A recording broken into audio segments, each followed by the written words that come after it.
Hello friends, எல்லோரும் எப்படி இருக்கீங்க? 4 பனானா இருந்தால் போதுங்க, இந்த சாஃப்டாக ஸ்பாஞ்சியாக கேக் செஞ்சிடலாம்.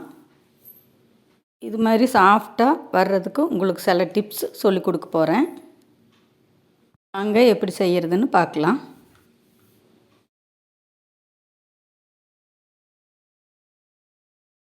கேக் ட்ரேயில் முதல்ல நெய் தொடச்சி ரெடி பண்ணி வச்சுக்கலாங்க. நீங்கள் எந்த கப்பில் வைக்கிறீங்களோ அந்த கப்பில் ரெடி பண்ணி வச்சுக்கலாம்.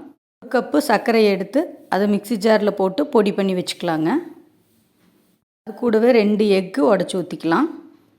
பழுத்த பனானா 4 கட் பண்ணி வச்சுக்கலாங்க, அது கூட சேர்த்திக்கலாம். வெனிலா எசன்ஸு 1/2 ஸ்பூன் சேர்த்திக்கலாங்க. பட்டர் 1 ஸ்பூன் சேர்த்திக்கலாங்க. ஆயில் 3 குழிக்கரண்டி சேர்த்திக்கலாங்க.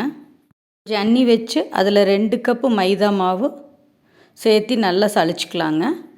சளிக்கும்போது 1 spoon baking powder, 1/2 spoon baking soda சேர்த்திக்கலாங்க. 1 பிஞ்ச் உப்பு சேர்த்திக்கலாம். நல்லா சளிச்சிக்கலாங்க.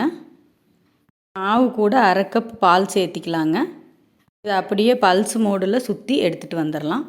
ரெடி ஆயிடுச்சு. கேக் ட்ரேயில் மாற்றிக்கலாங்க. இது போல் வரணும், மடிப்பாக விழுகும். இதை 2 அல்லது 3 தடவை டேப் பண்ணிக்கலாங்க.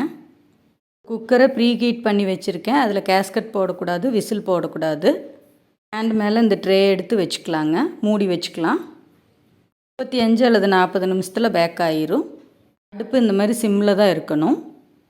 ரெடி ஆயிடுச்சுங்க. குத்தி பார்த்துட்டேன், ஒட்டாமல் வந்திருக்கு.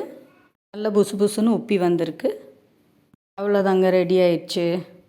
இப்போ தான் இந்த சேனலை பார்க்குறீங்கன்னா சப்ஸ்கிரைப் பண்ணி வச்சுக்கோங்க. பக்கத்தில் இருக்கிற பெல் பட்டனும் கிளிக் பண்ணிக்கோங்க. அப்போ தான் நான் போடுற வீடியோ உங்களுக்கு உடனுக்குடனே கிடைக்கும்.